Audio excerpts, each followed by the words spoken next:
Türkmenistanyň prezidenti ýurdun bilim ulgamyny emele gelen agyr ýagdaý anyklaşdyrmazdan bölekleýin boyun alyp mektep we mektebe çenli çağalar idaralarynyň jogapkar emellaryny wezipesinden boşatdy.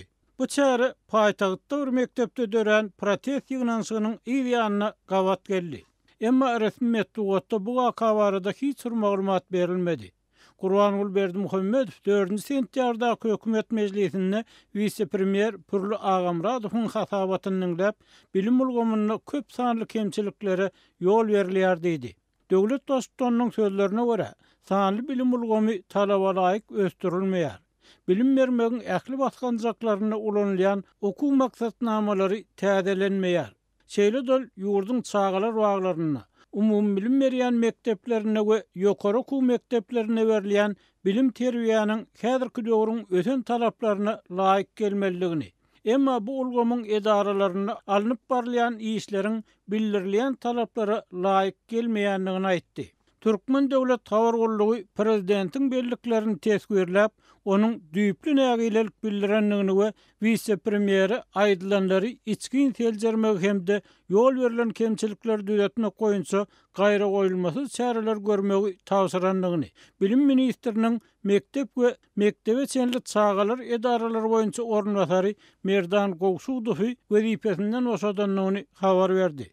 Döwlet Habar Gullugy 31-nji awgustda Gowsudowa bir käýinjiň we soňky duýduruşyň berilenligini habar beripdi.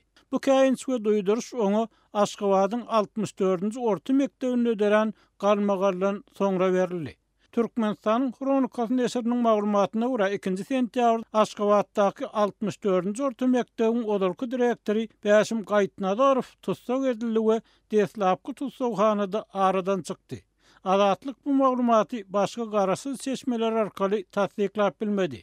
Türkmen News neşriniň maglumatyna görä 30-njy awgustda gurrun edilýän mektebiň howlusyna rus diline sapak görülýän bölümiň ýapylmagy sebäpli ýüzlerçe enata we mowlumlar öz akymlaryny ören protest çäresine gatnaşdy.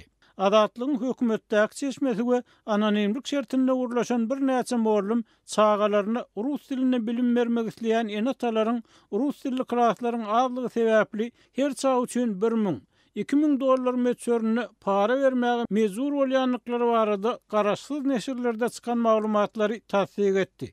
Mektepde yeterlik ornýa mümkinçilik bolmalygyna garamazdan Gaýtnadarowyň para beren enatalaryň çağalarynyň ählisini okuwa kabul edenini we täze okuw ýyly başlanmazdan bir näçe hepde odal tölegli esaslarda bilim bermeli 24-nji mektebe direktor bellenenini aýdylýar. Şu aralykda adatlygyň Aşgabatdaky habarçysy prokuratura işgärleriniň 15-nji orta mektebi hem barlamaga gelenliklerini habar berdi. 64-nji mektepde bolan adatdan nasar wakadan soň rus diline sapak görülýän toparlary bolan mektepleriň ählisini barlaýarlar. Sebäbi mektep direktorlary para alyp türkmen toparlaryna okuwçylary rus dilli toparlary geçirýärler diýip habarçy aýtdy. Habarçy bilen anonimlik şertinde gurlaşan mektep mowlumy prokuratura işgärleriniň kemçilik tapmak maksady bilen gelenliklerini, sebäbi 15-nji mektepde hem okuwçylaryň türkmen we rus dilli toparlary bölünýändigini aýtdy. Şeýle-de täze girilen düzgünlere laýyklykda mowlumlar olarky 45 minutlyk sapaga ederek 70 minut okatmaly bolýarlar. Goşmaça töleg bolsa tölenmeýär diýip adynyň aýdylmalygyny soran mowlum gurrun berdi. Okuw ýylynyň ýaňy başlananlygyna garamazdan bu ýagdaý pedagoglaryň elini işden soğudýar. Olar kän bir zan etmän öz işlerini biperwa edýärler diýip habarçy bilen gurlaşan pedagog aýtdy. Türkmenistanyň bilim ulgamyndaky problemalar garaşsyzlyk ýyllarynyň başyndan bäri belli we Berdimuhammedow 2007-nji ýylda prezidentlige dalaş edenine giňerimli bilim özgörtmelerini wada berdi.